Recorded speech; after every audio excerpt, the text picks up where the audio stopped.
জানা গেল ট্রাম্পের শপথ অনুষ্ঠানে কেন আমন্ত্রণ পেলেন না ট্রাম্পকে বন্ধু সম্বোধনকারী নরেন্দ্র মোদী। যুক্তরাষ্ট্রের নবনির্বাচিত প্রেসিডেন্ট ডোনাল্ড ট্রাম্প সোমবার শপথ গ্রহণ করবেন। এই শপথ অনুষ্ঠানে বিশ্বের বিভিন্ন দেশের নেতা ও বিশিষ্ট ব্যক্তি উপস্থিত থাকবেন। শপথ অনুষ্ঠানে চীনের প্রেসিডেন্ট শি জিনপিং আমন্ত্রণ পেয়েছেন। পররাষ্ট্র মন্ত্রণালয়ের সাপ্তাহিক ব্রিফিংয়ে এ নিয়ে প্রশ্ন করা হলে মুখপাত্র রণধীর জয়সওয়াল বিষয়টি এড়িয়ে যান। তবে ট্রাম্পকে বন্ধু সম্বোধনকারী ভারতের প্রধানমন্ত্রী নরেন্দ্র মোদী অনুষ্ঠানে আমন্ত্রণ পাননি। নরেন্দ্র মোদীর নাম সেই আমন্ত্রিত অতিথিদের তালিকায় নেই। এ নিয়ে ভারত জুড়ে হইচই শুরু হয়েছে। ভারতের পক্ষে প্রতিনিধিত্ব করবেন দেশটির পররাষ্ট্রমন্ত্রী এস জয়শঙ্কর। দায়িত্ব গ্রহণের পর ট্রাম্প কোন দেশ সফর করতে পারেন তার খবর বেরিয়েছে।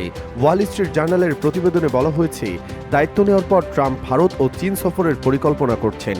সংবাদ মাধ্যমটি জানিয়েছে, বেইজিংয়ের সঙ্গে সম্পর্ক জোরদার করার লক্ষ্যে মার্কিন প্রেসিডেন্ট হিসেবে দায়িত্বে বসার 100 দিনের মধ্যে ট্রাম্প চীন যাওয়ার ইচ্ছা প্রকাশ করেছেন।